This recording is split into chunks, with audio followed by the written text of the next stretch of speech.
കൊണ്ട് എല്ലാം കൂടെ ഒരു കോമ്പിനേഷനാണ് അലങ്കൃത പൃഥ്വിരാജ്. അപ്പോൾ അതുകൊണ്ട് എല്ലാ അനുഗ്രഹങ്ങളും അതേ ഉള്ളൂ പറയാൻ. കൂടുതൽ എന്താ പറയാനാ, 8 വയസ്സാവാൻ പോകുന്ന കുഞ്ഞിനോട്. ഇനി ഒരു പിക്ചറും കൂടെ ഉള്ളൂ, എന്താണെന്ന് നോക്കാം. 50-ാം വർഷത്തില് എനിക്ക് തോന്നുന്നു ഏറ്റവും കൂടുതൽ മല്ലിക ആന്റി ആ 50th ഇയറിൽ മിസ് ചെയ്തത് സുഖേട്ടനെയാണോ? തീർച്ചയായിട്ടും. എന്താ സംശയം മോളെ, കൊള്ളാം. എനിക്ക് ജീവിതം തന്ന, എനിക്കിതെല്ലാം തന്ന ഒരു ദൈവ അവതാരം പോലെയുള്ള ഒരു മനുഷ്യനാണ് അദ്ദേഹം.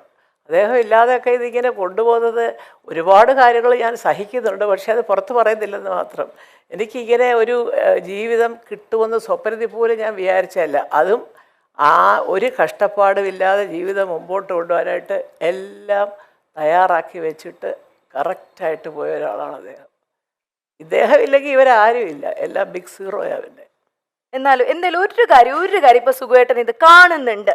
മല്ലിക ആന്റി പറഞ്ഞു ഞാൻ കാണാറുണ്ട്, സംസാരിക്കാറുണ്ട് എന്നൊക്കെ പറഞ്ഞു. വീട്ടിലിരുന്ന് പറയാറുണ്ട് മക്കളോട്, എന്നെക്കാട്ടിൽ നല്ല ആർട്ടിസ്റ്റാണ് നിൻ്റെ അമ്മ എന്ന്. അതുകൊണ്ടാണോ എന്നറിയില്ല, അതോ എപ്പോഴും പറയും എടപ്പാളുകാർ നേരത്തെ പോകും, 55 വയസ്സാണ് മാക്സിമം ആയുസ് എന്നൊക്കെ പറയും. ഏതായാലും എൻ്റെ സുഖേട്ടായി ഇത്രത്തോളം എത്തി ഉണ്ടായിരുന്നെങ്കിൽ എനിക്ക് എന്തൊരു ബലമായിരുന്നേനെ. അതൊന്ന് ആലോചിച്ച് നോക്കിയാൽ മതി അവിടെ ഇരുന്ന്. കേട്ടാ, ഞാൻ ഒന്നും പറയുന്നില്ല. Thank you. ഒരു വലിയ കൈയടി കൊടുക്കാണ്. മനസ്സറിഞ്ഞ് തന്നെ മല്ലിക ആന്റി നമ്മളോട് മനസ്സറിഞ്ഞ് ഇത് ചെയ്തിരിക്കുന്നു. ഇത്രയും സുഖുവേട്ടന്റെ കാര്യം പറഞ്ഞു, ഒരു പൊട്ടിക്കൊന്ന് ഞങ്ങളുടെ കണ്ണ് നിറഞ്ഞു പോയൊരു മൊമെന്റും കൂടെ ഞാൻ പറയാം. 50-ാം വർഷം ആഘോഷിക്കുന്ന സമയത്ത് പൃഥ്വി അങ്ങനെ ഒരിക്കലും എടറി ഒരു പബ്ലിക് സ്പേസിൽ ഞങ്ങൾ ആരും കണ്ടിട്ടില്ല. പറഞ്ഞത് സത്യമാണ് കേട്ടോ. കാരണം പൃഥ്വി അങ്ങ് സൗണ്ടൊക്കെ ഇടറിയിട്ട് പറഞ്ഞു, എന്താണ് അമ്മ എന്ന് ഉള്ളത് ഒന്നുമല്ല, ഞാനും ഇന്ന് ചേട്ടന് നിൽക്കുന്നു, അതാണ് അമ്മ എന്ത് ചെയ്തു എന്നുള്ളതിന് ഉത്തരം എന്ന് പറഞ്ഞു. എനിക്ക് തോന്നുന്നു അത് മല്ലിക ആന്റി ആ ഒരു സമയത്ത് ഇമോഷണൽ ആകുന്നത് ഞങ്ങൾ കണ്ടു. പൃഥ്വിനെ അങ്ങനെ ഞങ്ങൾ കണ്ടിട്ടേ ഇല്ല. ഞങ്ങൾക്കും എവിടെ ഒരു സങ്കടം തട്ടി. അല്ല, സത്യമാണ്. എന്താ വെച്ചാൽ ഇവർ കൊച്ചു 10ലും 12ലും ഒക്കെ ആയി അങ്ങോട്ട് വന്ന് വളർന്നു വരുന്നല്ലേ ഉള്ളൂ. മരിച്ചൊരു 4-5 മാസമെങ്കിലും എൻ്റെ കൂടെ വന്ന് കിടക്കുകയിടവും പോലും. അപ്പോൾ ഞാൻ ചോദിക്കുന്നത് എന്ത് പതിവില്ലാതെ അവർക്ക് റൂമൊക്കെ ഉണ്ട്. ട്രിവാൻഡ്രത്തൊരു വീട്ടിൽ പോയി നിന്നപ്പോഴൊരു എപ്പോൾ നോക്കിയാലും സ്കൂളിൽ നിന്ന് വന്ന് വല്ലതൊന്ന് കഴിച്ച് ചോടി വന്ന് രണ്ടും കൂടെ ഇടുമ്പോൾ ഞാൻ എന്തോ മോനെ ഹോംവർക്കൊക്കെ ഇല്ലേ? ഉണ്ട്. അമ്മ എന്തിനാ ഇപ്പം കിടക്കുന്നത്? ഇപ്പോൾ ഇറ്റ്സ് ഓൺലി 4 o'clock. അമ്മ എന്തിനാ ഇപ്പം കിടക്കുന്നത്? ഞാൻ അല്ല, അമ്മ ചുമ്മാ ഇരുന്നിട്ട് അമ്മൂമ്മയായിട്ട് വർത്താനം പറഞ്ഞില്ല. അപ്പോൾ അന്ന് എൻ്റെ അമ്മ കൂടെ വന്ന് നിൽക്കും. സുഖോട്ടം പോയതിന് ശേഷം എൻ്റെ കൂടെ ആയിരുന്നു. അപ്പോൾ അങ്ങനെ അത് വേണ്ട, അമ്മ എഴുന്നേറ്റിരിക്കുക. അപ്പോൾ എനിക്കിങ്ങനെ പോകെ എനിക്ക് തോന്നി, ഈശ്വര, എൻ്റെ ഈ ഒരു ചെറിയൊരു ഡിപ്രസീവായിട്ട് ഞാൻ ഇരിക്കുന്നതോ അല്ലെങ്കിൽ എൻ്റെ ഒരു ഓഫ് മൂഡ് സമയങ്ങളൊക്കെ അവർ പെട്ടെന്ന് തിരിച്ചറിയുന്നത്. അപ്പോൾ എനിക്കൊരു പേടിയായി. സുഖോട്ടൻ എപ്പോഴും പറയും, ഒരു കാര്യം മാത്രം, മക്കളെ പഠിപ്പിക്കണം, എവിടെ കൊണ്ട് ചെന്ന് നിർത്തിയാലും 4 കാലം നിൽക്കണം, അന്തസ്സായിട്ട്. കുഞ്ഞുങ്ങൾ ആരെങ്കിലും എന്തെങ്കിലും ചോദിച്ചാൽ അത് പറയാൻ പഠിക്കണം, ആവശ്യമില്ലാത്ത ഇതിലൊന്നും കയറി ഇടപെടരുത്, കള്ളം പറയരുത് പോലെ. സത്യം പറയുമ്പോൾ അത് കേൾക്കുമ്പോഴുള്ളൊരു വിമിഷ്ടമേ ഉള്ളൂ, പിറ്റേ ദിവസം അതൊക്കെ തീരും. കള്ളം പറഞ്ഞാൽ മാസങ്ങളോളം പറഞ്ഞവനും കേട്ടവനും കുറ്റക്കാരൻ. ചേച്ചി എന്നാൽ ആ ഒരു സ്റ്റേജ് എങ്ങനെയാണ് താണ്ടിയത്? കാരണം ചേച്ചി ഒരു ചെറിയൊരു ഡിപ്രസീവ് ഫേസിലേക്ക് പോയി എന്ന് പറഞ്ഞു. പിന്നെ പൃഥ്വിയുടെ ഇന്റർവ്യൂവിൽ തന്നെ കേട്ടിട്ടുണ്ട്, ഒട്ടും വയ്യാതെ ഒരു അവസ്ഥയിലൊന്നും ആയിരുന്നില്ല സുഖുവേട്ടൻ. ഒരു മൂന്നാറിന്ന് വരെ ഞങ്ങൾക്ക് ഒരു ഫാം ഹൗസ് ഒക്കെ ഉണ്ടായിരുന്നു അവിടെ കാന്തല്ലൂർ എന്ന സ്ഥലത്ത്. അവിടുന്ന് തിരിച്ചു വരിക, പുറം വേദന എന്നൊക്കെ പറഞ്ഞു രാവിലെ. അപ്പോൾ അത് കഴിഞ്ഞ് പിന്നെ പുള്ളി ഈ കാറ് പാർക്ക് ചെയ്തിരുന്നത് ഒരു കയറ്റം കയറി ഫോറസ്റ്റ് ഓഫീസിൻ്റെ കോമ്പൗണ്ടിലാണ് ഞങ്ങളുടെ വണ്ടി പാർക്ക് ചെയ്ത്. അവിടുന്ന് ഇറങ്ങി ഒരു വലിയ മലവെള്ളപ്പാച്ചിലുണ്ട്, അത് ക്രോസ് ചെയ്ത് പിന്നെയും കയറുമ്പോഴാണ് ഞങ്ങളുടെ വീട്. അപ്പോൾ അവിടെ വീട്ടിൽ നോക്കിയാൽ റോഡൊക്കെ കാണാം. പക്ഷേ ഇതെല്ലാം നടന്ന് വന്ന് കയറി, സാറ് പോകണോ? സാർ പോട്ടെ പോയിട്ട് പുറം ഒരു വേദന, തണുപ്പിൻ്റെ ആയിരിക്കും എന്നൊക്കെ പറഞ്ഞ് പോയ ഒരാളാണ്. എറണാകുളത്ത് നിന്നപ്പോൾ കുറച്ച് കൂടുതലാണെന്ന് പോയപ്പോഴാണ് ഞാൻ കരുണാകരൻ സാറിൻ്റെ മകള് പത്മജയുടെ ഹസ്ബൻഡ് ഡോക്ടർ വേണു, ഞങ്ങൾ കുടുംബപരമായിട്ടൊന്ന് വലിയ അടുപ്പമൊക്കെയാണ്, അവിടെ ചെന്നു. അപ്പോൾ വേണു പറഞ്ഞ് നമുക്കൊരു കാര്യം ചെയ്യാം, സുഖം ഇച്ചിരി BP-യുടെ മരുന്നൊക്കെ കഴിക്കുന്ന ഒരാളല്ലേ, അപ്പോൾ അത് നോക്കാമെന്നൊക്കെ പറഞ്ഞ് പെട്ടെന്ന് പിന്നെ ഒരു ഡോക്ടറെ കൊണ്ട് നോക്കിയപ്പോൾ ഭയങ്കര ഫ്ലക്ച്വേഷൻ, ഇത് ECG നോക്കിയപ്പോൾ, അല്ല അത് വേണ്ട ചേച്ചി, നമുക്കന്ന് അഡ്മിറ്റ് ചെയ്യാം പറഞ്ഞ് അഡ്മിറ്റ് ചെയ്ത ആളാണ്. 4-ാം ദിവസം ഉച്ചയ്ക്ക് 2:30 പോകുന്നത്. അത് കഴിഞ്ഞ് 3-ാം ദിവസം ജനാർദ്ദനൻ ചേട്ടൻ വന്ന് രണ്ടുപേരും കൂടെ അട്ടഹാസവും ചിരിയൊക്കെ. അപ്പോഴത്തേക്ക് റൂമിലോട്ട്, ഒരു സൈഡ് റൂമിലോട്ട് 3-ാം ദിവസം ഇതിൽ പോലും ക്ലൂ പോലും തന്നില്ല അല്ലേ ചേച്ചിക്ക്? തന്നില്ല. ഞാൻ സിഗരറ്റ് വലിക്കുന്നത് നിർത്താൻ വേണ്ടി എന്നെ ഇവിടെ പിടിച്ച് കിടത്തിയിരിക്കും അതൊക്കെ ജനാർദ്ദനൻ ചേട്ടനോട് പറഞ്ഞ് എന്തെല്ലാം പറഞ്ഞു. പക്ഷേ അപ്പോൾ ഒരു സംശയം മാത്രം, എൻ്റെ ബ്രദർ എന്ന് അമേരിക്കയിൽ നിന്ന് എപ്പോഴും വിളിക്കുമായിരുന്നു ഡോക്ടേഴ്സിനെ. അത്രയും വലിയൊരു അറ്റാക്കാണ് ആദ്യം വന്നതെന്ന് അവരിപ്പോൾ പറയുന്നു. കുഞ്ഞുങ്ങളെ വിളിക്കാൻ പറഞ്ഞു. അത് കഴിഞ്ഞ് അതിൽ നിന്ന് റിക്കവർ ചെയ്തു എന്ന് പറഞ്ഞു. പക്ഷേ അപ്പോൾ ഒരു 3-ാം ദിവസം ഒന്ന് റൂമിലോട്ട് മാറ്റാൻ പാടില്ലായിരുന്നു എന്നുള്ളതാണ് എൻ്റെ ചേട്ടൻ്റെ അഭിപ്രായം. ഏതായാലും നമ്മൾ ഈ മെഡിക്കൽ ആസ്പെക്ട്സ് ഒന്നും നമ്മൾ ചർച്ച ചെയ്തില്ല. നമുക്ക് ഏറ്റവും വിലപ്പെട്ട ഒരു കാര്യം നഷ്ടപ്പെട്ടു എന്നുള്ളൊരു വിഷമം മാത്രം. അന്ന് ഇന്ദ്രൻ 12 കയറിയതേ ഉള്ളൂ, രാജു 10. ഏറ്റവും കൂടുതൽ അത് ഇമ്പാക്ട് ചെയ്തത് കാരണം പൃഥ്വിയൊക്കെ വളരെ ഒരു ജസ്റ്റ് ഒരു ഷെയ്ഡ് ഓഫ് ഇമോഷൻ പോലും ഇല്ലാതെ നിൽക്കുന്ന ഒരു വീഡിയോ ഇപ്പോഴൊക്കെ ബോഡിയുടെ അടുത്ത് നിൽക്കുന്നത് സുഖമായിട്ട് കിടക്കുകയാണ്, പൃഥ്വി അനങ്ങാതെ നിൽക്കുകയാണ്, പൃഥ്വിയുടെ ഒരു ഭാവമാറ്റം. ഇപ്പോഴും ഒരു സ്വഭാവകനാ.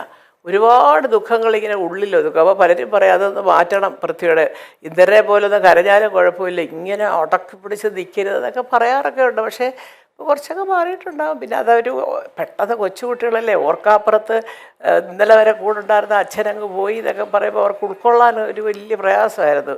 അപ്പോൾ പിന്നെ ഞാൻ കുറേശ്ശെ മാറി ഈ പറഞ്ഞ പോലെ ഈ സീരിയൽ വന്ന് അഭിനയിച്ചു. ഞാൻ ഇച്ചിരി തമാശയൊക്കെ പറഞ്ഞ് പിള്ളേരെ അവരങ്ങ് മാറി മിടുക്കരായിട്ട് എല്ലാവരും 10th 12th ഒക്കെ കഴിഞ്ഞ് ഓരോ സ്ഥലത്തേക്കൊക്കെ പോയി പഠിക്കാനൊക്കെ പോയി കഴിഞ്ഞപ്പോഴാണ് എനിക്കൊരു സമാധാനമായത്. ദൈവമേ, ഞാനിങ്ങനെ ഇരുന്നിരുന്നെങ്കിൽ ഇവരുടെ ഇതൊക്കെ പോയനേമായിരുന്നല്ലോ എന്ന് എനിക്ക് തോന്നിയത് അപ്പോഴാണ്.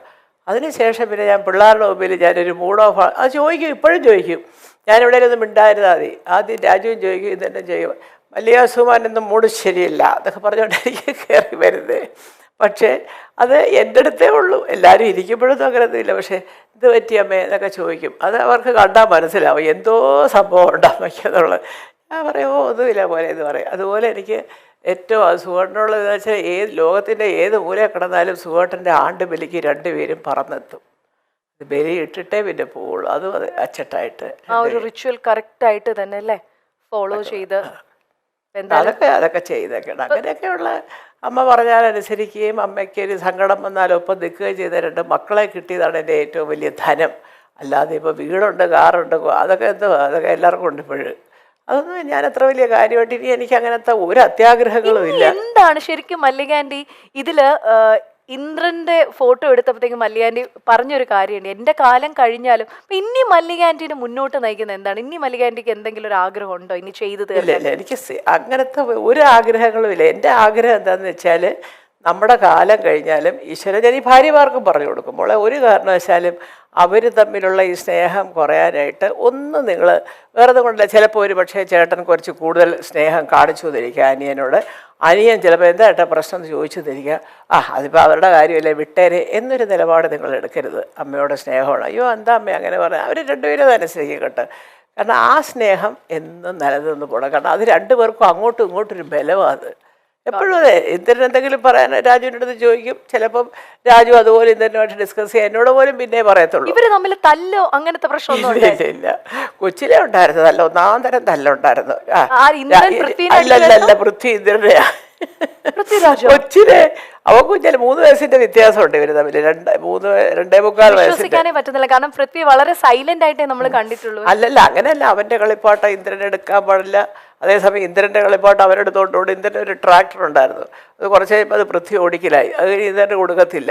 അപ്പോഴും ഇന്ദ്രൻ പറയും, പാവം അമ്മ, അവൻ കുഞ്ഞല്ലേ, അവരെടുത്തോട്ടത്. ഞാനപ്പോൾ പറയുകയും ചെയ്തു, അയ്യോ പാവം ഇവനിങ്ങനെ പാവമായി പോയതൊക്കെ ഞാൻ പറഞ്ഞു. കുറുമ്പ് പൃഥ്വിക്ക് തന്നെ ആയിരുന്നു. കുറുമ്പ് പൃഥ്വിക്ക് തന്നെയായിരുന്നു. പിന്നെ എപ്പോഴാണ് ആ ഒരു അത് മാറി പിന്നെ ഒരു സ്കൂളിലൊക്കെ പോയി ഒരു 3rd സ്റ്റാൻഡേർഡൊക്കെ ആയപ്പോൾ ഇന്ദ്രൻ അപ്പോഴത്തേക്ക് ചേട്ടൻ എന്നുള്ള ഒരു സ്നേഹം വന്നു. ഇവർ 2 പേരും കൂടെ ഒന്നിച്ചേ കളിക്കുകയുള്ളൂ. സുഖേട്ടനും അത് ശ്രദ്ധിക്കാറുണ്ട്. വല്ലത് ഡ്രൈവറെയോ ആരെങ്കിലുമൊക്കെ കൂട്ടിയൊക്കെ വിടുകയാണെങ്കിൽ ഇവരെ 2 പേരെയും കൂടെ വിടത്തുള്ളൂ. വലിയ എന്നാലും മല്ലിക ആൻറ്റിയുടെ തല്ല് ഇവരിൽ ആർക്കായിരിക്കും കൂടുതൽ കിട്ടിയിട്ടുണ്ടാവുക? തല്ല് കിട്ടി തല്ലല്ല, ഈ ചെവിക്ക് കൊടുത്തൊക്കെ കിട്ടി ഇന്ദ്രനാ. ഹോംവർക്ക് അന്ന് അവിടെ തമിഴ് കമ്പൽസറിയാണ്. അപ്പം ഞാൻ അതുകൊണ്ട് തമിഴ് അത്യാവശ്യം എഴുതുകയും പറയുകയും വായിക്കുകയൊക്കെ ചെയ്യും കേട്ടോ ഞാൻ. അപ്പോൾ അത് പഠിക്കാനായിട്ട് ഇവന് വലിയ തമിഴ് അക്ഷരം എഴുതാൻ വലിയ പടം. അപ്പോൾ ഞാൻ ചെവി പോലെ നാളെ ഹോംവർക്ക് എഴുത് എന്നൊക്കെ പറഞ്ഞു കൊടുക്കും. അപ്പോൾ ഇപ്പം ഞാൻ ആലോചിക്കുക, അയ്യോ പാവം എൻ്റെ കുഞ്ഞിനെ ഒന്നും പഠിപ്പിക്കാതെ അവരിപ്പോൾ തമിഴ് സിനിമയിൽ വരെ അഭിനയിക്കുന്നു. ഇതിലൊന്നും ഒരു കാര്യവും ഇല്ല എന്നുള്ളതാണ് സത്യം. നമ്മളൊക്കെ ഇപ്പം എൻ്റെ കൊച്ചുമക്കളെ ചോദിക്കുമല്ലോ, അമ്മമ്മ കെമിസ്ട്രി മെയിൻ എടുത്തേ, അമ്മമ്മ വലിയ കാര്യത്തിൽ ഭയങ്കര ഇക്വേഷൻ അതും ഇതൊക്കെ കാണാതെ പഠിച്ചെന്ന് പറഞ്ഞു. ഇപ്പം ജീവിതത്തിൽ എപ്പോഴെങ്കിലും അമ്മമ്മ കെമിസ്ട്രിയുടെ ഒരു ഇക്വേഷൻ ഉപയോഗിക്കുന്നുണ്ടോ എന്ന് ഒരു ഉത്തരവില്ല. ഇപ്പം കുട്ടികൾ അവർക്ക് പഠിക്കേണ്ട സാധനങ്ങൾ സ്വയം കണ്ടെത്തും, അവിടെ ആപ്ലിക്കേഷൻ കൊടുക്കും, അഡ്മിഷൻ വാങ്ങിക്കും, പഠിക്കും.